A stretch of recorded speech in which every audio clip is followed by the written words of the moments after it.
But yeah, go ahead. But look, if you think it through, Liz Truss said she won't impose a windfall tax, right?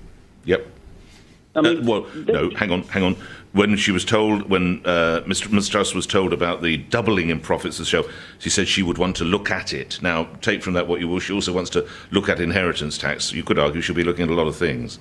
Well, I mean, the simple thing here is that it's about when you see people out there struggling to eat and heat, and you're talking about the Savoy and some fancy heating system. The short point in and by the way, I'm not a member of the Labour Party or the Conservative Party, but Keir Starmer's like a Bill Sykes anyway. He's hardly the friend of the people either. So I mean, you really can take the Victorian take on this, because we're heading towards poverty not seen in this country since probably the Victorian era in some cases. This is absolutely abysmal. Ali, I will leave it there because I have the Defence Secretary as ever. Great speaking with best wishes to your family, and well done working that. I think you probably worked the Oliver metaphor or similarly to the absolute end, so thank you for that. Now, one of the issues we discussed at the debate last night is who might enjoy the support of Conservative heavy hitter. He brings quite an audience with him. Defence Secretary Ben Wallace will now, overnight, we have learned, because Mr. Wallace has come out to support Liz Truss. He joins me now, and before we get into that, Secretary of State, thank you for coming on the show. Let's talk a little bit about something I know you're keen to get across, and we must give that a due credit. Service families with children aged 4 to 11 will benefit from what's called a wraparound childcare. We'll talk about Liz Truss in a moment. First, Secretary of State, what is wraparound childcare for service families? Good morning. Good morning, Nick, and thank you for asking about it. I'm on the media round, and we're launching today. I bet nobody else has. No, they haven't. No, I knew they wouldn't. Look, so I'm always here for you, Secretary of State. You know I'm standing by, poised, armed and ready. Thank you, Nick. Our men and women in the armed forces don't work normal hours. They work incredibly hard. And often some of them are deployed overseas for many months at a time, leaving the other partner at home to look after the children. At the last election, we felt it was very important that we recognise that, and so we have committed to free wraparound childcare. That is, after school club and breakfast club, up to the age of they go to secondary school for children. That can be up to £3,000 a year per child. That's the saving these men and women will enjoy, is it, Secretary of State? Yes, that is. Okay. And that's, we've piloted in some of the bases so far, and it completely rolled out for September. And it just totally reflects the working. We're trying to get more women into defence. We're trying to get, a better work-life balance so people can be retained. And I think, I know as a father of 3 children that just that beginning and the end of the day makes life very far hard for the other partner to go out and work. But also, especially in defence, imagine if your husband's off for 6 months, serving in Iraq or somewhere like that. That will be a pinch point. And I was determined to do that. And I remember reflecting that, 30 odd years ago, I was in the army. The idea I was going to be sitting there as Secretary of State talking about childcare shows the changes to the world we live in. And I'm delighted that we're going to deliver this manifesto commitment. It's going to be done from September. And all the feedback I've had is it means a lot.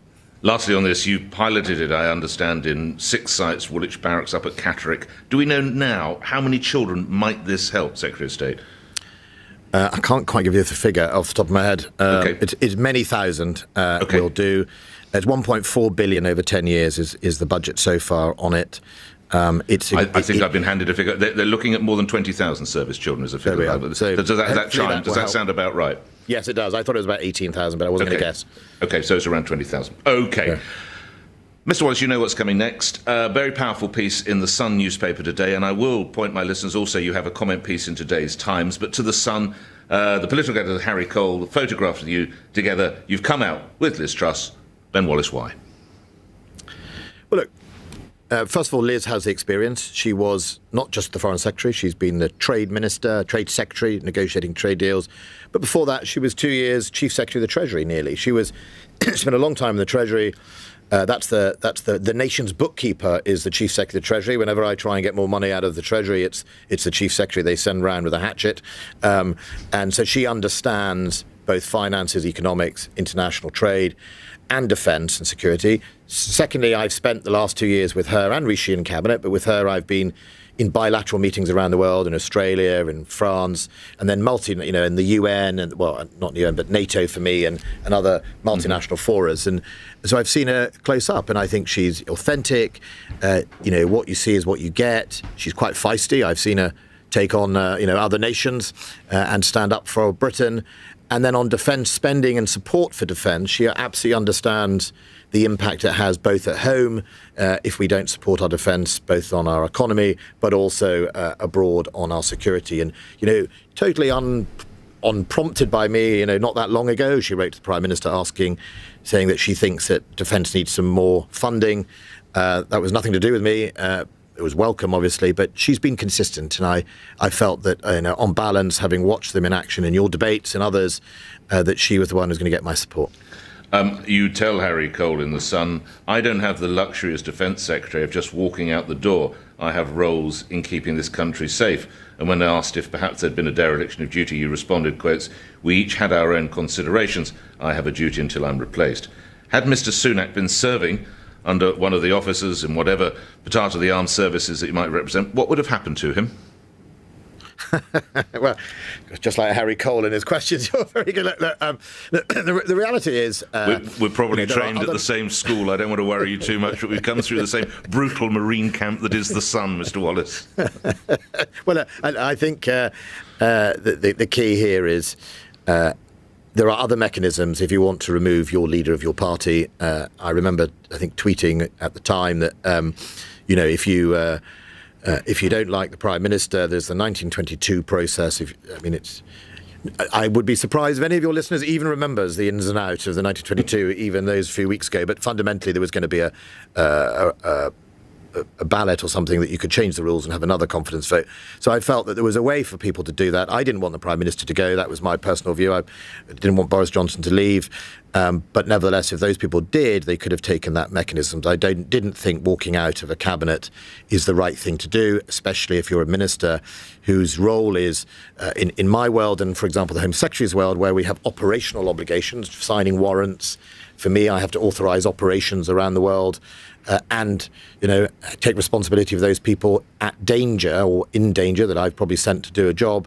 I don't think I can just walk out on that. I can do those other mechanisms if that's what I wanted, but I could also, you just get replaced eventually. So, and I just made that comment that also, keeping the markets calm is probably quite another important thing if you're worried about cost of living crisis. So that was my comment.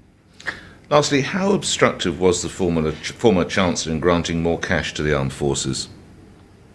I don't think it was obstructive. I think he had a job to do. I read Boris Johnson once had to overrule him, Secretary of State. Yeah, I mean, the multi-year settlement that we got was not what the Treasury had wanted. They wanted a one-year settlement. This was back in 2019, I think. And it was vital that we got a multi-year settlement. And the Prime Minister effectively asserted his authority and made sure that's what happened. But Mr Sunak was not in support? Not that I remember. Ben Wallace, thank you. Defence Secretary appearing here on LBC, where at 8 o'clock the news is next. On your radio, on Global Player, and Play LBC. leading Britain's conversation. This is LBC.